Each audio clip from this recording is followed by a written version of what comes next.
Well, first and foremost, this game was really good for us. We knew that they would be a very aggressive physical team based on their team from last year. I mean, they won 24 games. And what is, I think, the best league in the country that they play, at least from what I've always grown up as a coach at. When you look at their league, they can play with a lot of teams just like Bellarmine and Kentucky Wesleyan and Southern Indiana and all those teams. And Stan has done a very good job. He's established an excellent program. So people want to come in there. They want to play for him. They want to continue their careers. I think the addition of Parker just gives them a whole other level of player. I know he didn't have a big night tonight, but watching him on film in the SEC, I mean, there is no doubt that he does things. So they were very physical, and we knew they would be. Our whole thing was we knew that they would come out right away and play a speed game. I mean, they averaged 85, 86, 87 points a game last year.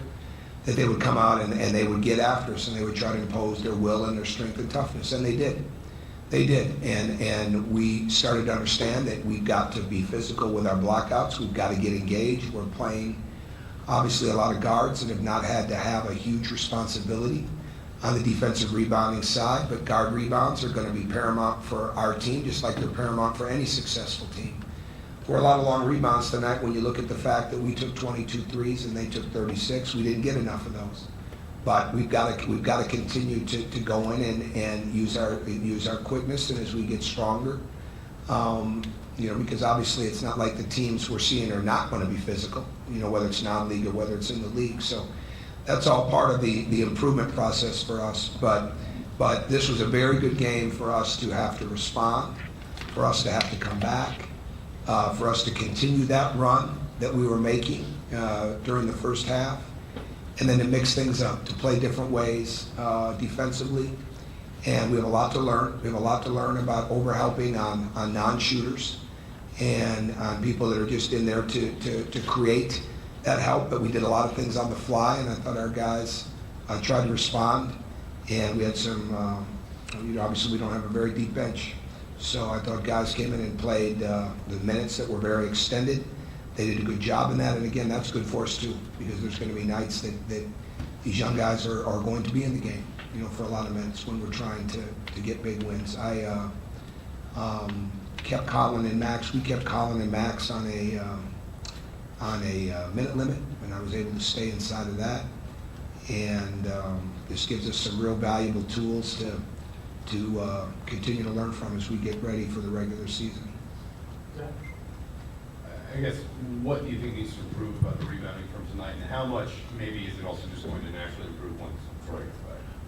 Well, I think it's got to improve because everybody just has to be, there were a lot of long rebounds, and they were very physical and able to win the jumping contest some because we didn't get into their bodies as well, because we're not as big. So, but I thought our aggressiveness picked up. So even there were times when we've got to get better on the weak side boards. So I would say that for sure. And again, we have foul shooters, guys like Nick. Nick makes, he only gets to the foul line 4 times tonight, and they're all technical free throws. So we need him to be more engaged on the weak side. I thought Colin did better. Honnor's in there doing a good job there. Robert's getting better as a rebounder. Yogi was aggressive. So really it's just a matter of everybody improving. It's not about one person being out or one person coming back. It's really about everybody improving. And in the case of Nick, if he does a better job on the weak side glass and you're in the bonus as early as we were in the second half, now all of a sudden he's going to the foul line, and that's 2 points. So we'll continue to learn there. We've got to spend even more time than what we have, really isolating the weak side block out and isolating those jump ball contests, really what they turn into, with long rebounds, high arching shots that were taken. And so hopefully as we add players, we'll get better, but hopefully through our drill work and through our progression, we'll get better. You talked about how well Connor was able to play even after he got his second foul early and stayed with him, and how effective he was. I thought he did a good job because I almost put him back in the first half. But decided to let the other guys go, based on the run that we were on. So we felt like we would need him because they had a very unique player in Lawson. And he's still learning. There were times he wasn't in the right spot defensively, times he Could have done more offensively, but he's working hard every day. He's putting together good days. He's building a consistency in him, and we're just going to truly take it day by day with him. How surprised, or are you surprised that Colin's playing so well so quickly? Well, I'm just happy that he's back, most importantly. Am I surprised that he's playing well? We recruited him. I always remind him of this. We didn't recruit him because of his shooting ability, though it was pretty good. We didn't recruit him because he was such a good young man, though he is. We recruited him because he moved without the basketball, and he could really play, and he could find people. When we first started recruiting him in the AAU, he was basically a point forward for his teams, and they were winning championships back when he was younger with those teams, with him basically facilitating the offense. So I always liked that about him, and he's shooting it with more confidence. But I just like the fact that he's out there, that he's getting real reps, real game speed, real game action. And frankly, if I'd had to look at this a couple months ago and say we would have had him for the exhibition games, even though the doctors were optimistic, I wouldn't have shared the same optimism. But fortunately, I was wrong, and he's worked really hard, and he wouldn't be out there if he wasn't healthy. We still have a minute limit on him. We still watch what we do in practice with him. But he knows how to play the game, and I think he's smart. And I think what I've seen happen over the last couple games is he's really, because he didn't get Montreal either, and it's easy to forget that for us, is he's really gaining more confidence. Any more questions? Yeah. Repeat? Yeah. Tom, just Robert Johnson, the double-double, just the contributions he's done. Well, I think when you look at, Pete, when you look at guys, you want your team and your players to get better from game 1 to game 2, obviously, because now they have it under their belt. And we did a lot more with him tonight at the point, and moved Yogi around, especially to start the game. He's attacking, he's learning his speed. He plays with a very low center of gravity. He can attack. The biggest thing is he's getting his head up, and he's playing with better vision all the time. And he shot the ball very well. His footwork was really good. He's getting better defensively. But the thing tonight is he really understood he's got to be aggressive on the boards. What I liked about him today is we were looking at a couple things we felt we could get offensively that we'd seen in film in a short prep, because we didn't spend a lot of time on these guys. And I thought he picked that up this afternoon really well, because our walkthroughs right now, there's a real practice element to it. Even though we're not not playing a lot of guys, we have a lot to learn. We can't really just come out and throw it around a little bit and talk a little bit and get ready to play the game. We've got to build our skills.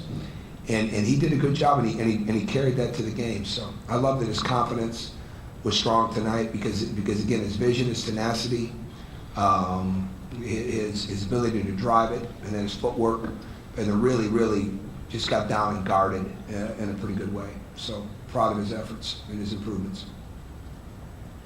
I think Nick was 0 for 6 tonight. On nights where a shot isn't falling, what does he have to do to remain effective and stay on the court? It's a great question. You just covered that. I just talked to him about this before we came in here. He's not a specialist here. That's not the role we have for him. He's a player, and he's got to wear a lot of hats for us. And I think he's fully capable of impacting the game. And he's got to learn that. That becomes an experience, and that becomes an expectation level.